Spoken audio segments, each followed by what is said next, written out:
Okie dokie, so 78 Toyota pickup, tie rod ends.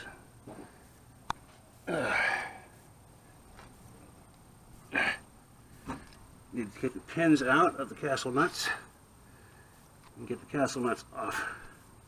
I'm going to do this one side at a time.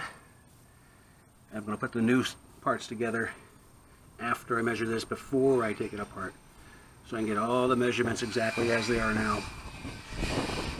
Sorry about the noise across the street. Truck track's pretty straight now as it is, so I want to try to keep that, and I might try to do a little toe-in alignment when I'm all done with this, but who knows how long that's going to take. So I'm going to get this piece off of here and I'll show you what it comes out. Okay, so here's the passenger side tie rod out. This is the side that goes up into the knuckle. That's the side that goes into the drag bar, drag link. And I just go ahead and mark where my bolts were for the adjuster and centers on the joints and centers on the Zerk fittings. There it is. That's 13 7/8. Oh yeah, and before I forget again, here's the parts. This covers 72 to 78. Don't know about 79 on. Check Rock Auto, check your parts store. The two inners are exactly the same. MES2093R. Like that. Right outer, passenger side, MES86649. Left side, driver, outer, MES86648. And these are the Mevotech Supremes. I found these to be a lot better than their regular line. That's what I got for the ball joints, and the quality is very, very good. And the price is good.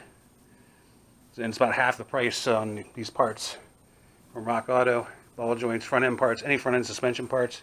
I noticed it's like half the price is O'Reilly's or anybody else. Not to knock on O'Reilly's, but hey, you need it right away, it's the price you gotta pay. So there you go.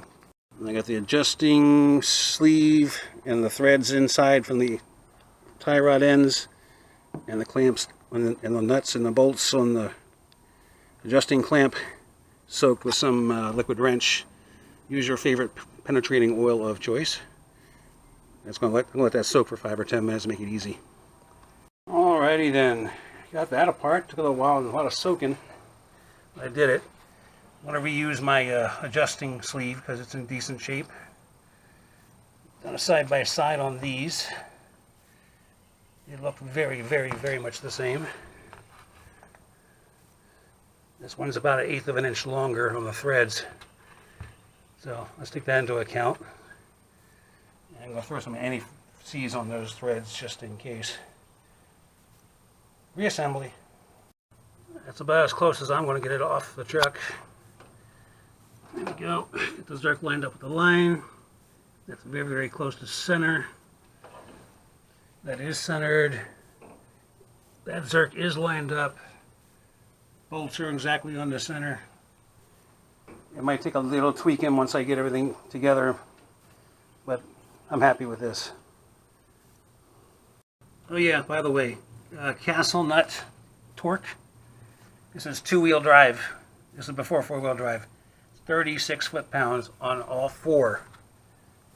Okay, 4-wheel drive takes 67. That's 79, 80 on up.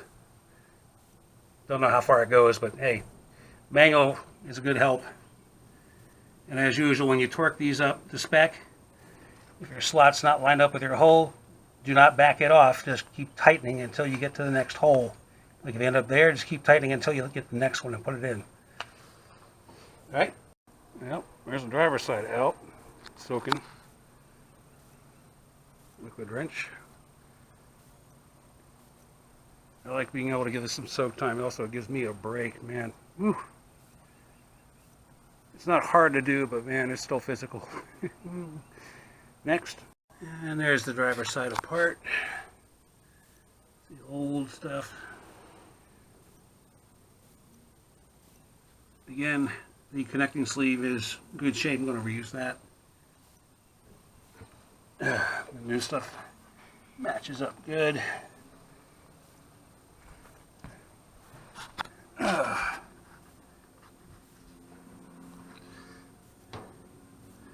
Does look like the outers are just a touch longer than the ones that were on here. Oh, get this put back together next. And that's the driver's side installed. Next I'm going to have to do a alignment on this.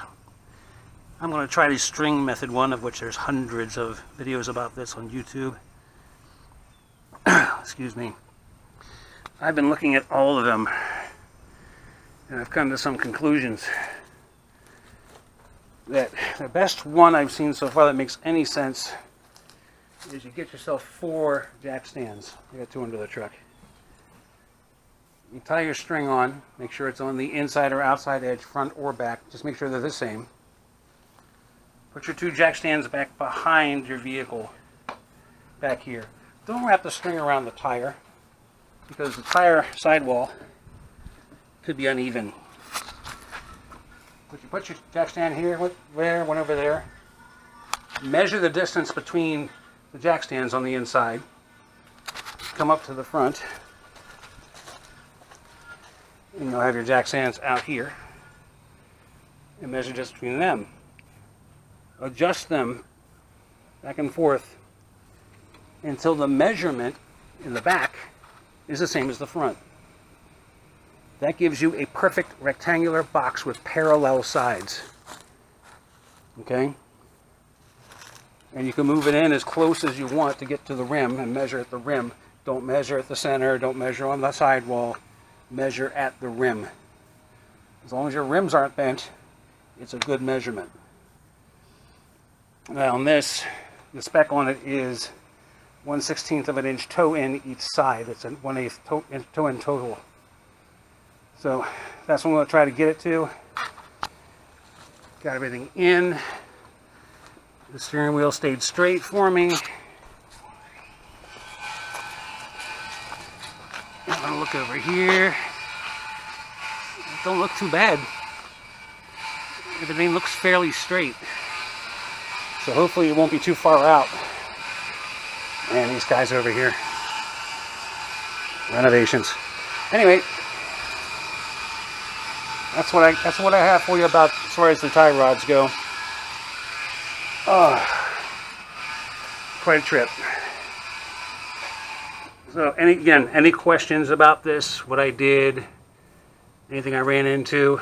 I tried to say everything I ran into that was kind of weird, but there wasn't much weird going on. One thing I would say, I reused the adjusting sleeves. If I had had my druthers, I think I would have spent the extra $30 and bought a brand new pair. It's cleaned them out pretty good, and the threads inside are good, but once you run them in at a certain point, they started getting tough, even with the anti-seize. Fresh parts, the job just goes quicker and it goes easier, and it's less frustrating and less stress on you. That $30 would be worth it, in my opinion. Up to you. Oh, darn. Anyway, here's the wreckage. Again, I'll try to list the part numbers in the description below. See my other videos. I've got a lot of other repair videos on this truck. I've had it for 25 years plus. And I've gone through damn near everything on this truck. That I learned was done about 8 years ago. There's still little bits and pieces to be done, but you know, if I get to it, I'll video it, I'll put it up for you. Thanks again for watching. Thank you to all the subscribers out there who are still subscribed. I love y'all. It makes my day when I see my subscribers coming in. Thanks, guys. Really appreciate it. We'll see you later. Yeah, it's going to be an extender headache number 3 if this guy keeps up. See y'all.